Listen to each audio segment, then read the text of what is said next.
Hello everyone, welcome to learning book. Learning book के इस video में हम करेंगे 13 मई 2020 के करंट अफेयर के महत्वपूर्ण प्रश्नों को। अपने प्रश्नों की शुरुआत की जाए उससे पहले आप सभी से एक रिक्वेस्ट है कि चैनल को अधिक से अधिक शेयर करें।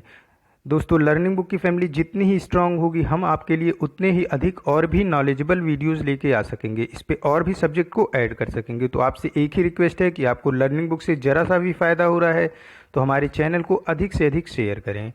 और जो नए व्यूअर्स आज चैनल पे पहली बार आए हैं वो चैनल को सब्सक्राइब कर लें, साथ ही साथ बेल आइकॉन को प्रेस कर दें, जिससे जो भी नए वीडियोस अपलोड हों लर्निंग बुक पे उसकी नोटिफिकेशन उन तक समय से पहुंच सके। आइए फिर शुरुआत करते हैं अपने पहले प्रश्न के साथ। आज का पहला प्रश्न है, भारतीय नौसेना ने किस देश में फंसे हुए 1000 नागरिकों को वापस लाने के लिए ऑपरेशन समुद्र सेतु की शुरुआत की है?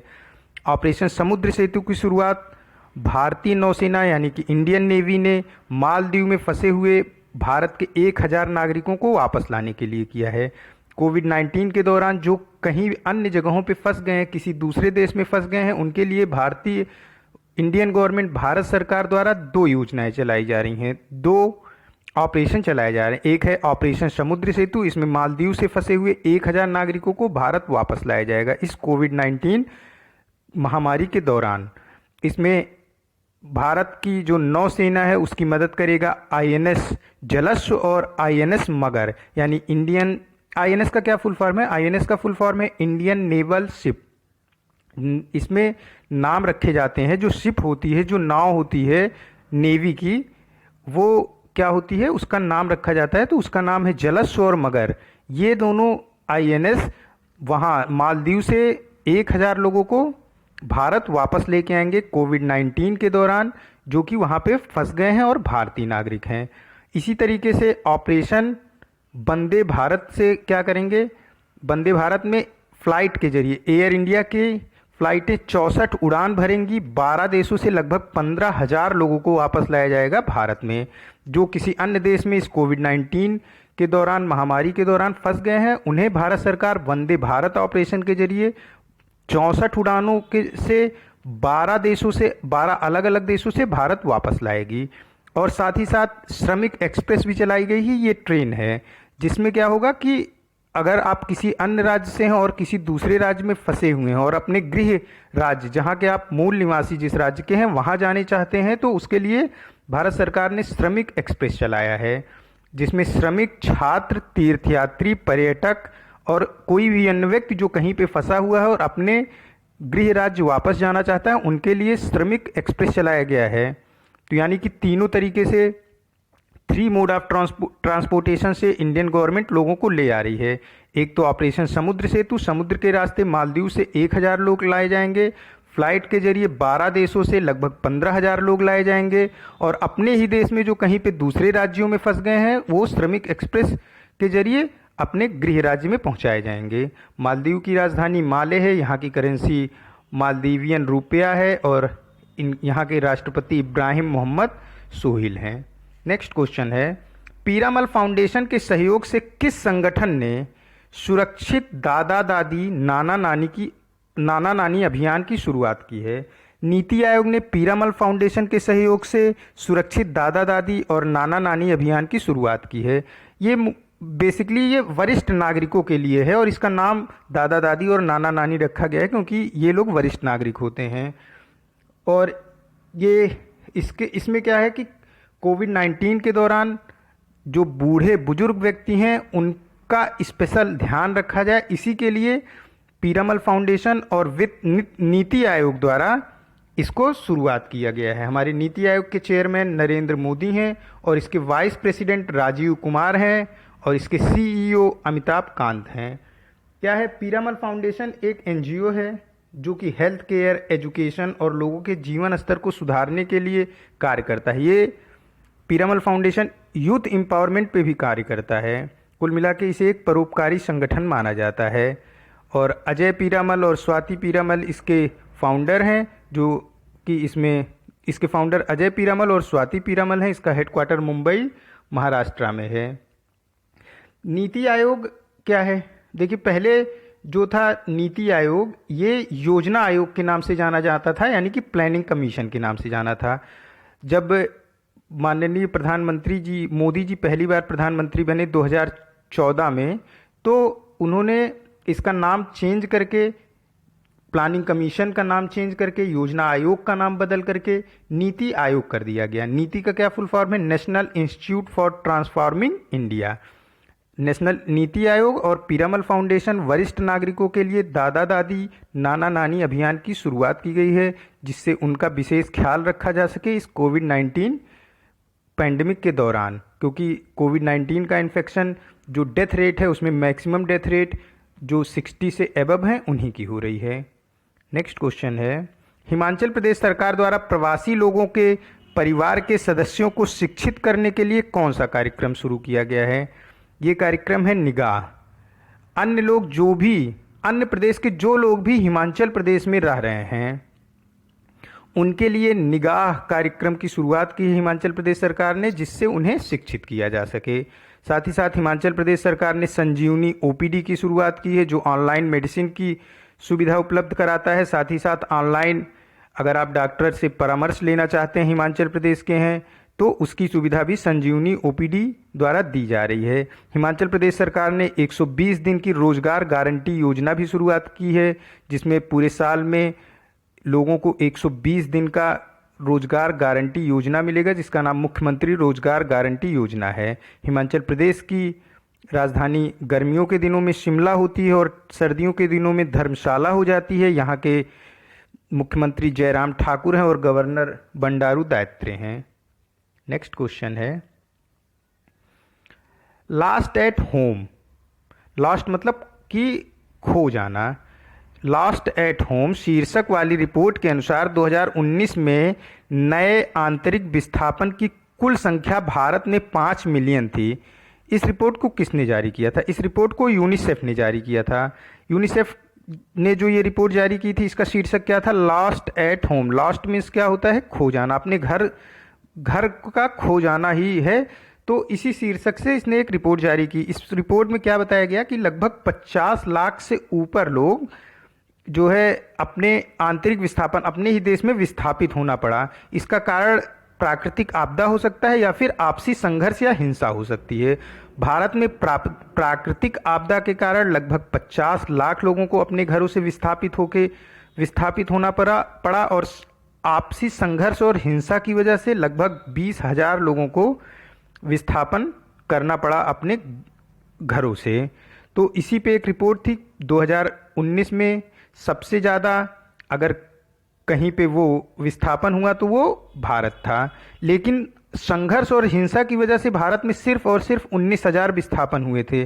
संघर्ष और हिंसा की दृष्टि से देखा जाएगा तो विश्व में सबसे बड़ा विस्थापन हुआ था सीरिया में 2019 में, और यूनाइटेड नेशन की एक सहयोगी संस्था है यूनिसेफ, उसी ने इस रिपोर्ट को जारी किया था।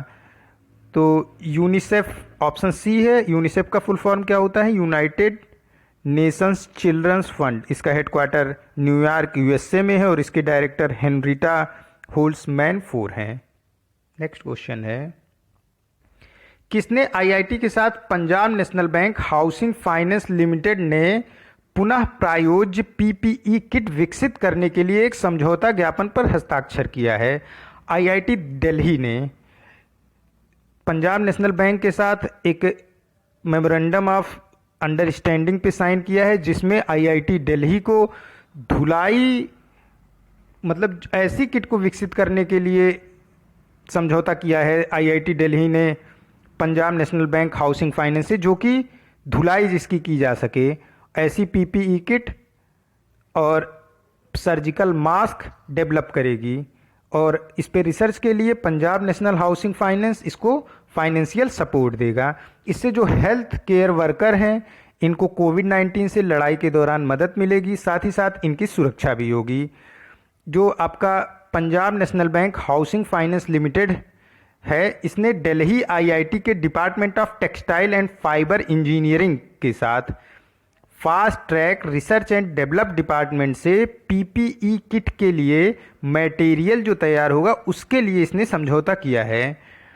Punjab national bank housing finance limited का हेडक्वार्टर नई दिल्ली में है। इसके एमडी और सीईओ नीरज वैश्य हैं।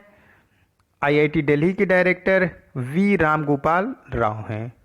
नेक्स्ट क्वेश्चन है, उस भारतीय पीएसयू का नाम बताएं जिसने कोविड-19 उपचार के लिए वेंटिलेटर के निर्माण के लिए NOCCA रोबोटिक्स के साथ मेमोरेंडम ऑफ अंडरस्टैंडिंग साइन किया है।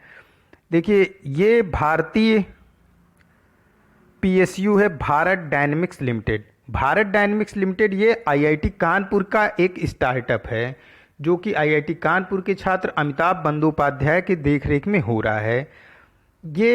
इसने नोका रोबोटिक्स ने कोविड-19 के उपचार के लिए वेंटिलेटर बनाने के लिए समझौता किया है। किसके साथ? भारत डायनेमिक्स लिमिटेड के साथ। यह वेंटिलेटर पूर्णतः स्वदेशी है और सस्ता भी होगा। अभी कोविड-19 महामारी की वजह से देश में वेंटिलेटर की बड़े पैमाने पर आवश्यकता महसूस की जा रही है। वेंटिलेटर क्या होता है?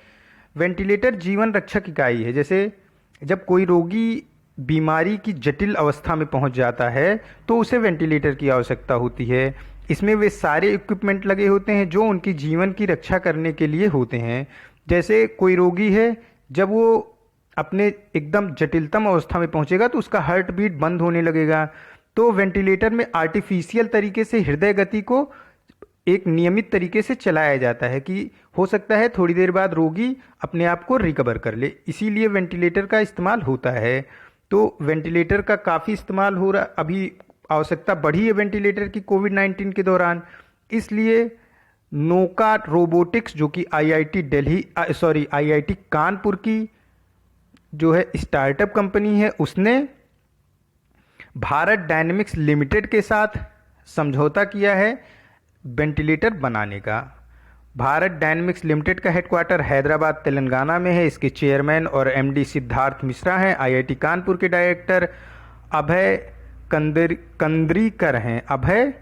करंदीकर हैं। नेक्स्ट क्वेश्चन है, सीएसआईआर की किस लैब ने कोविड-19 के परीक्षण किट फेलुदा के तेजी से विकास संबंधित नो हाउ के लाइसेंस के लिए टाटा एंड सन्स के साथ समझौता ज्ञापन पर हस्ताक्षर किया है? टाटा एंड सन्स के साथ समझौता ज्ञापन पर हस्ताक्षर किया है फेलुदा के विकास के लिए institute of genomics and integrative biology ने। ये क्या है? देखिए, फेलुदा एक किट है, परीक्षण किट का नाम फेलुदा है। ये परीक्षण किट टाटा एंड सन्स और सीएसआईआर की आईजीआईबी लैब यानी institute of genomics and integrated biology जो कि सीएसआईआर की ही संस्था है, ये और टाटा एंड सन्स मिलकर फेलुदा किट को बनाएंगे। जो कि फेलुदा किट क्या है? फेलुदा किट कोविड-19 की परीक्षण किट का नाम है। इसको बनाएगा institute of genomics and integrative biology जो कि सीएसआईआर की संस्था है, और Tata and sons integrated institute of genomics and integrative biology के डायरेक्टर अनुराग अग्रवाल हैं और ये दिल्ली में है। सीएसआईआर भी कहाँ पे है? ये भी दिल्ली में है। ये क्या है? Council of scientific and industrial research, उसी के अंतर्गत ये कई सारी संस्थाएं आती हैं। उन्हीं में से एक संस्था है institute of genomics and integrative biology. इसके डायरेक्टर DR शेखर सी मेंडे हैं। नेक्स्ट क्वेश्चन है, भारत के वर्तमान आर्थिक मामलों के सचिव का नाम बताइए जिन्हें मई 2020 में भारतीय रिजर्व बैंक के केंद्रीय बोर्ड के निर्देशक के रूप में नियुक्त किया गया है। ये हैं तरुण बजाज। तरुण बजाज को मई 2020 में भारतीय रिजर्व बैंक के केंद्रीय बोर्ड के नए निर्देशक के रूप में नियुक्त किया गया है। एक हम भारतीय रिजर्व बैंक का पूरा स्ट्रक्चर देख लेते हैं। देखिए, भारतीय रिजर्व बैंक में टोटल 21 लोग होते हैं जो केंद्रीय बोर्ड में होते हैं। ये 21 कौन कौन है? एक तो गवर्नर हो गए हमारे जो सबसे ऊपर होते हैं, शक्तिकांत दास हमारे गवर्नर हैं। 4 डिप्टी गवर्नर होते हैं लेकिन अभी प्रेजेंट टाइम में सिर्फ 3 ही हैं, एक स्थान रिक्त हैं। तो 4 1 5 ये हो गए। 2 फाइनेंस मिनिस्टर, एक यूनियन और एक स्टेट। यूनियन मिनिस्टर मतलब कि वित्त मंत्री हमारी हैं निर्मला सीतारमण जो कि कर्नाटका से राज्यसभा की मेंबर हैं। अनुराग ठाकुर जो कि राज्य वित्त मंत्री हैं, ये हमीरपुर हिमाचल प्रदेश से मेंबर ऑफ पार्लियामेंट हैं। तो 2 ये हो गए। एक गवर्नर, चार, ये चार हो गए आपके डिप्टी गवर्नर। 4 डायरेक्टर होते हैं जो आरबीआई के रीजनल ऑफिस के लिए होते हैं। साथ ही साथ 10 और भी डायरेक्टर होते हैं जो विभिन्न क्षेत्रों से गवर्नमेंट द्वारा नॉमिनेट किए जाते हैं केंद्रीय बोर्ड के निर्देशक के रूप में। इसी केंद्रीय बोर्ड के निर्देशक जो है, केंद्रीय बोर्ड है, इसका निर्देशक जो है बनाया गया है तरुण बजाज को, जो कि आर्थिक मामलों के वित्त सचिव हैं। नेक्स्ट क्वेश्चन है, संसद के सार्वजनिक लेखा समिति के अध्यक्ष के रूप में पुनः किसे नियुक्त किया गया है? संसद के सार्वजनिक लेखा समिति के अध्यक्ष के रूप में पुनः नियुक्त किया गया है अधीर रंजन चौधरी को। ये कांग्रेस पार्टी के हैं। जो पीएसी होती है यानी पब्लिक अकाउंट कमेटी, उसका अध्यक्ष हमेशा जो बनाया जाता है वो बनाया जाता है अपोजिशन पार्टी का। जैसे अभी बीजेपी की गवर्नमेंट है तो बीजेपी के बाद जो सबसे बड़ी पार्टी होगी उसके ही किसी मेंबर को, उस पार्टी के किसी मेंबर को बनाया जाता है पीएसी कमेटी का अध्यक्ष। और इसकी नियुक्ति करते हैं जो लोकसभा के अध्यक्ष होते हैं, जो कि प्रेजेंट टाइम में ओम बिरला जी हैं। तो अधीर रंजन चौधरी कांग्रेस के हैं और इन्हें पीएसी कमेटी का मेंबर बनाया गया है। पीएसी कमेटी में कुल 22 मेंबर होते हैं, जिसमें 15 लोकसभा से और 7 राज्यसभा से होते हैं। इन 22 मेंबर में जो पार्टी जिस हिसाब से जीत के लोकसभा में पहुंचती है उसी हिसाब से 22 मेंबर होते हैं। जैसे बीजेपी की इस समय सबसे ज़्यादा सीट है तो भाजपा का ही सबसे ज़्यादा मेंबर होगा पीएसी कमेटी में, लेकिन अध्यक्ष हमेशा अपोजिट कमेटी का बनाया जाता है। और भाजपा के बाद कांग्रेस की सबसे ज़्यादा सीट है इंडिविजुअल रूप से, तो भाजपा के बाद कांग्रेस के सबसे अधिक मेंबर होंगे पीएसी कमेटी में। पीएसी कमेटी सरकार और मंत्रालय के खातों की जांच करता है। पीएसी कमेटी का कार्य यह है कि ये सरकार और मंत्रालय के जो कार्य होते हैं उनकी जांच करता है। सरकार जो भी खर्चा करता है उसका हिसाब संसद में देता है, संसद में देना पड़ता है सरकार को। तो वो ये भी जांच करती है कि संसद में जो हिसाब सरकार द्वारा दिया जा रहा है वो सही है या फिर गलत है। यह सुनिश्चित करती है पीएसी कमेटी कि सरकारी धन का सरकार द्वारा वैध उपयोग ही हो। और कंट्रोलर जनरल और ऑडिट जनरल जो कैग होती है वो भी ऑडिट करती है। क्या कौन सा ऑडिट करती है? वो पूरे साल भर का चेक करती है, गवर्नमेंट द्वारा किए गए खर्चे की जांच करती है। CAG, controller and general of India जो है वो ये चेक करती है कि पूरे साल भर में सरकार ने जो भी खर्चा किया है उसमें सारे खर्चे कानूनी तौर पे सही होने चाहिए। तो इसकी भी ये जांच करती है कि सरकार के दबाव में तो कैग नहीं काम कर रही है। तो पीएसी इसकी भी जांच करती है कि कैग द्वारा जो रिपोर्ट जारी की गई है ये सही है या नहीं सही है। क्योंकि पीएसी में सिर्फ बीजेपी के मेंबर नहीं होंगे, सिर्फ रूलिंग पार्टी के मेंबर नहीं होते हैं, इसमें तो जितनी भी पार्टियां होती हैं सारे पार्टियों के कोई ना कोई मेंबर होते हैं। अगर इवन की एक भी कोई सदस्य अगर किसी पार्टी से जीत के गया है तो उसका भी मेंबर पीएसी कमेटी में होता ही होता है। हमारे controller general of India Rajiv Maheshwari हैं। कैग का हेडक्वार्टर नई दिल्ली में है।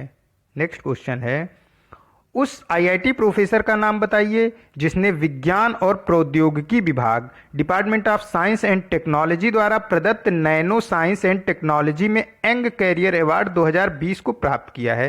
यंग कैरियर अवार्ड 2020 मिला है सौरभ लोढ़ा को। सौरभ लोढ़ा आईआईटी बॉम्बे के प्रोफेसर हैं। इन्हें यह अवार्ड नैनो साइंस में अपने सेमी कंडक्टर पर रिसर्च के लिए मिला है। नैनो साइंस क्या होता है?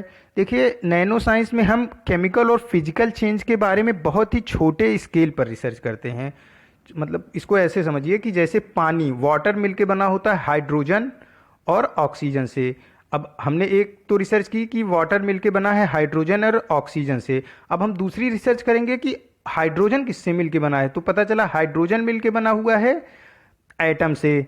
हाइड्रोजन के कितने अणु हैं? 2। ऑक्सीजन के कितने अणु हैं? 2। एटम किससे मिलके बना हुआ है? इलेक्ट्रॉन प्रोटॉन न्यूट्रॉन से। इलेक्ट्रॉन प्रोटॉन न्यूट्रॉन किससे मिलके बने हैं?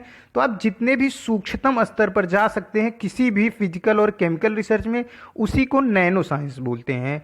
तो नैनो साइंस में ही सेमीकंडक्टर पर रिसर्च किया सौरभ लोढ़ा ने, इसीलिए इन्हें मिला है टेक्नोलॉजी में यंग कैरियर 2020 का अवार्ड।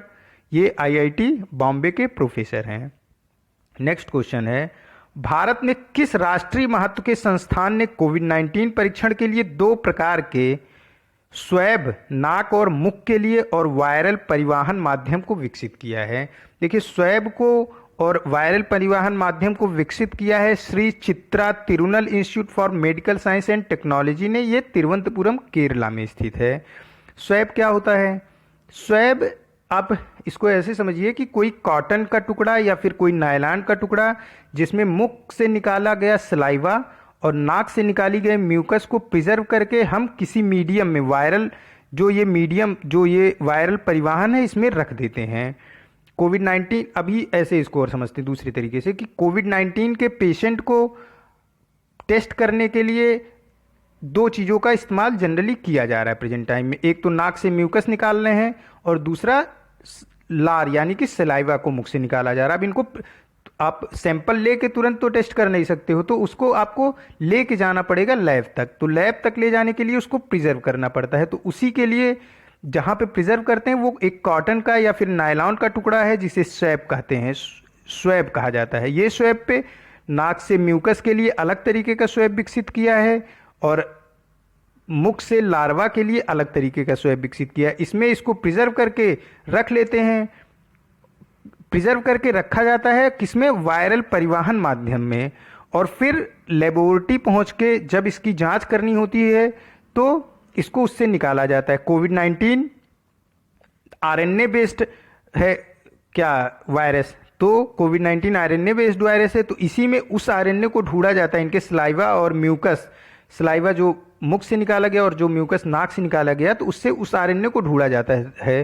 तो इसी सैंपल को रोगी से लेके लैब तक ले जाने के लिए स्वैब और वायरल परिवहन माध्यम को विकसित किया है, जिससे सैंपल में जरा भी छेड़खानी नहीं होती है और ये हूबहू उसी रूप में लैब तक पहुंच जाता है जिस रूप में किसी भी संदिग्ध व्यक्ति के मुख से या फिर नाक से सैंपल को निकाला गया हो। इसे विकसित किया है Shri Chitra Tirunal institute for medical science and technology द्वारा।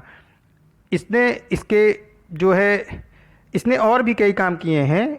श्री चित्रा तिरुनल इंस्टीट्यूट ने, ये केरल का एक निजी संस्थान है। इसने कोविड-19 के लिए जीन मैप एन नाम से किट बनाया है जो 2 घंटे में ही कोविड-19 के पेशेंट को टेस्टिंग कर सकता है। उसकी टेस्टिंग को कर सकता है सिर्फ 2 घंटे में। जीन लैम्प एन, जो लोग वीडियोस को लगातार देख रहे हैं मेरे, उनको ये सारे क्वेश्चन मिलते रहे होंगे और मैं बार बार रिपीट सिर्फ इसलिए कर देता हूं कि जिससे आप सभी को याद हो जाए। और जो पहली बार जुड़ रहे हैं वो प्लेलिस्ट में जाके सारे वीडियोस को देख सकते हैं। अप्रैल की अलग प्लेलिस्ट है, मई की अलग से प्लेलिस्ट है करंट अफेयर के लिए। प्लाज्मा थेरेपी का इस्तेमाल करने के लिए Indian council of medical research ने भी सबसे पहले इसे ही अनुमति दी थी। ये प्राइवेट संस्थान है, लेकिन अगर गवर्नमेंट संस्थान में सबसे पहले प्लाज्मा थेरेपी की अनुमति दी गई थी किसे? केजीएमसी लखनऊ को, king George medical college Lucknow को सबसे पहले दिया गया। जो गवर्नमेंट संस्थान है उसमें आईसीएमआर द्वारा प्लाज्मा थेरेपी करने की अनुमति। और अगर पूछा जाए कि सबसे पहले प्लाज्मा थेरेपी करने की अनुमति किसे दी गई, तो ये दी गई थी Shri Chitra Tirunal institute for medical science and technology को। तो यहाँ पे 3 चीज़ें श्री चित्रा तिरुनल से पता चली कि उसने स्वैब और वायरल परिवहन माध्यम को विकसित किया है परीक्षण के लिए। दूसरा, ये दोनों चीज़ें पहले के वीडियोस में बताई जा चुकी हैं। दूसरा कि 2 घंटे में कोविड-19 टेस्ट के लिए जीन लैम्प एन नाम से किट बनाया है। और प्लाज्मा थेरेपी के लिए सबसे पहले अप्रूव्ड किया गया था आईसीएमआर द्वारा Shri Chitra Tirunal institute for medical science को ही। अगर सबसे पहले गवर्नमेंट इंस्टीट्यूट जिसको किया गया प्लाज्मा थेरेपी के लिए अप्रूव्ड वो था KGU Lucknow, King George medical university Lucknow को। नेक्स्ट क्वेश्चन है, टेनिस खिलाड़ी यूसुफ होसम को टेनिस इंटीग्रिटी यूनिट द्वारा, जिसका मुख्यालय लंदन में है, जीवन भर के लिए खेल से प्रतिबंधित कर दिया है। वह किस देश के हैं? आपके टेनिस खिलाड़ी यूसुफ होमस जो है मिस्र देश के खिलाड़ी हैं। इन्हें मैच फिक्सिंग और भ्रष्टाचार के कई मामलों में शामिल होने के आरोप में सत्यता पाए जाने के बाद पूरे जीवन भर के लिए टेनिस खेल से प्रतिबंधित कर दिया गया है। टेनिस इंटीग्रिटी यूनिट द्वारा, टेनिस इंटीग्रिटी यूनिट का मुख्यालय लंदन में है। नेक्स्ट क्वेश्चन है, उस व्यक्ति का नाम बताइए जिसने Vijyant at Kargil the life of a Kargil hero नामक पुस्तक लिखी।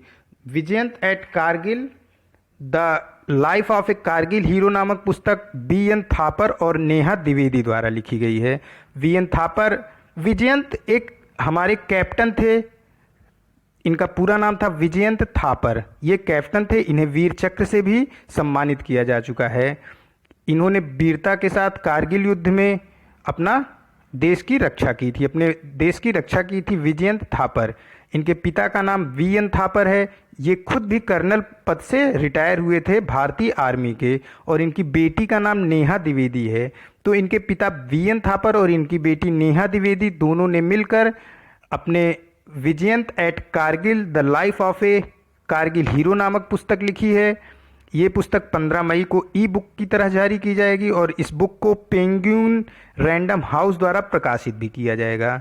तो वी.एन. थापर और नेहा द्विवेदी दोनों ने Vijyant at Kargil the life of Kargil hero नामक पुस्तक लिखी है। ऑप्शन डी करेक्ट हो जाएगा।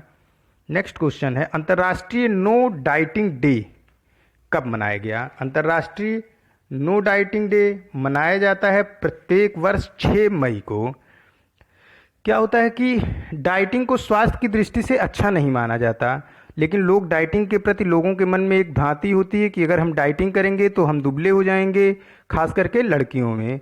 तो इसी को लेकर एक जागरूकता फैलाने के लिए पूरे विश्व में 6 मई को एक नो डाइटिंग डे मनाया जाता है, जिससे कि जो भी भ्रांतियां हो डाइटिंग को लेकर वो दूर हो सके और डाइटिंग का जो भी दुष्प्रभाव शरीर पर पड़ता हो उसके लिए लोग जागरूक हो सकें।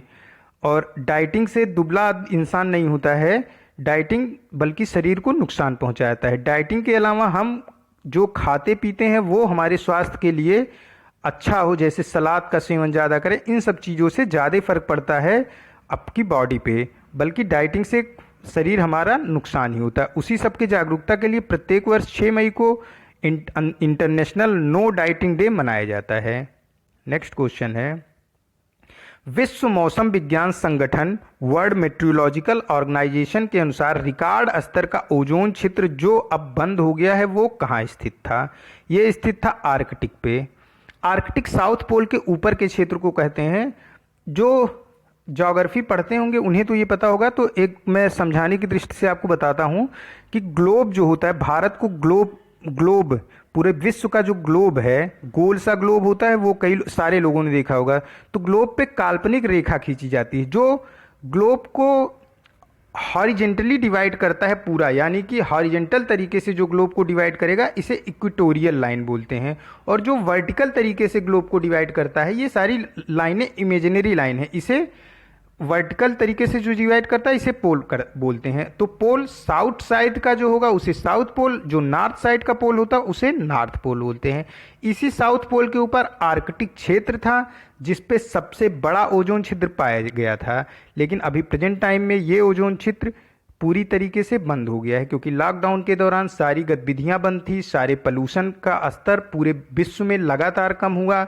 इसी वजह से एक खुशखबरी भी मिली कि ओजोन छिद्र बंद हो गया है। ओजोन हमें जो सूर्य की हानिकारक किरणें होती हैं उन्हें पृथ्वी तक पहुंचने से रोकता है। वर्ल्ड मेट्रोलॉजिकल ऑर्गेनाइजेशन का हेडक्वार्टर जिनेवा स्विट्जरलैंड में है। इसके डायरेक्टर पेट्री तलास हैं।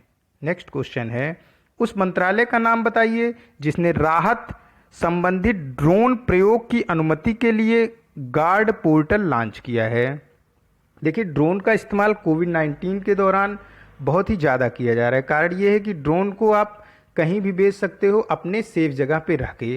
कोविड-19 के दौरान लोग पुलिसिंग करने में इसका इस्तेमाल कर रहे हैं। चेन्नई की एक स्टार्टअप कंपनी है जो ड्रोन की ही मदद से कोविड-19 को रोकने के लिए क्या कर रही है, कीटाणुनाशक स्प्रे को पूरा स्प्रे कर रही है, कीटाणुनाशक को स्प्रे कर रही है जो कोविड-19 से प्रोन्ड एरिया है, मतलब कि जहाँ पे कोविड-19 की संभावना है या वहाँ पे स्प्रे करके उस एरिया को डिसइंफेक्टेंट करने का कार्य कर रही है। लेकिन ड्रोन हर किसी के लिए अलाउ नहीं है हमारे देश में। तो क्या है कि हमको परमिशन लेनी पड़ती है ड्रोन को उड़ाने की, क्योंकि ड्रोन किसी की निजता का भी हनन कर सकता है। ड्रोन आप यहाँ बैठ के उड़ा रहे हो और कोई अपना काम कर रहा है तो आप उसकी निजता का हनन कर रहे हो। कोई हमारी आर्मी कोई काम कर रही है और आप ड्रोन की मदद से वो क्या काम कर रही है ये देख सकते हो। तो इसलिए ड्रोन को परमिशन के साथ ही उड़ाना अलाउ है। तो ड्रोन को जो उड़ाने की परमिशन देता है वो नागरिक उड्डयन मंत्रालय द्वारा दिया जाता है। हमारे नागरिक उड्डयन मंत्री हरदीप सिंह पुरी हैं। नेक्स्ट क्वेश्चन है, उस भारतीय राज्य का नाम बताइए जिसने किसान जरूरतों की निगरानी के लिए मोबाइल एप्लीकेशन CMAPP कृषि मूल्य और खरीद की व्यापक निगरानी के लिए शुरू किया है। यह है आंध्र प्रदेश। आंध्र प्रदेश द्वारा CMAPP एप्लीकेशन को शुरू किया गया है। इस ऐप का उद्देश्य किसानों को कृषि जरूरत की निगरानी करना है। जो किसानों की कृषि की जरूरत होती है उसकी निगरानी इस ऐप के द्वारा की जाएगी। इससे कंफ्यूज नहीं होना है। देखिए, आज ही निगाह एप्लीकेशन लॉन्च किया है। निगाह ऐप को लॉन्च किया हिमाचल प्रदेश ने, जो उनके राज्य में दूसरे राज्यों के लोग हैं उनको पढ़ाने के उद्देश्य, उनके एजुकेशन के लिए, जबकि निगाह वो है और निगरानी आंध्र प्रदेश द्वारा लॉन्च किया गया है। इस ऐप के जरिए किसानों को कृषि उपज के लिए लागत, खरीद और मार्केटिंग से संबंधित सभी आंकड़ों को बताया जाएगा। इससे पहले भी आंध्र प्रदेश सरकार ने YSR निर्माण सीमेंट पोर्टल लॉन्च किया, जिससे सरकार पूरे प्रदेश में सीमेंट खरीदने के लिए बोली लगवा सकेगी और सरकार खुद सीमेंट खरीद के अपने अलग अलग डिपार्टमेंट को, जिनको सीमेंट की जिस तरह से ज़रूरत होगी वो देगी। अब जैसे आपको सीमेंट सरकार को देना है तो सरकार इस पोर्टल के जरिए ही खरीदेगी। सारे लोग बताएंगे कि मैं सीमेंट इतने में दे सकता हूँ, तो सरकार को जो उचित रेट लगेगा उस उचित रेट पे गवर्नमेंट YSR निर्माण पोर्टल के जरिए सीमेंट को खरीद लेगी। और अब जिस भी डिपार्टमेंट को सीमेंट की ज़रूरत होगी, जैसे लोक निर्माण विभाग को सीमेंट की ज़रूरत है तो गवर्नमेंट उसे सीमेंट की सप्लाई खुद कर देगी। इस पोर्टल का नाम YSR निर्माण है। आंध्र प्रदेश में ही केंद्र सरकार की एक बहुउद्देशीय परियोजना पोलावरम परियोजना है, जो कि गोदावरी नदी पर बन रही है। साथ ही साथ यहाँ की राजधानी क्या है, अमरावती है। और नागार्जुन डैम भी यहाँ पे है। यहाँ के गवर्नर विश्वभूषण हरिश्चंद्रन हैं। नेक्स्ट क्वेश्चन है, भारतीय राज्य जिसने आयुष कवच कोविड ऐप को लॉन्च किया है, ये लॉन्च किया है उत्तर प्रदेश सरकार ने। आयुर्वेदिक तरीके से लोगों के प्रतिरक्षा तंत्र को मजबूत करने के उद्देश्य से विशेषज्ञों द्वारा प्रमाणित सलाह लेने के लिए लोगों के लिए आयुष कवच कोविड ऐप को उत्तर प्रदेश सरकार द्वारा लॉन्च किया गया है। आयुष AYUSH होता है, ये इसको मैंने कई बार बताया है। तो इसमें आयुर्वेदा, यूनानी,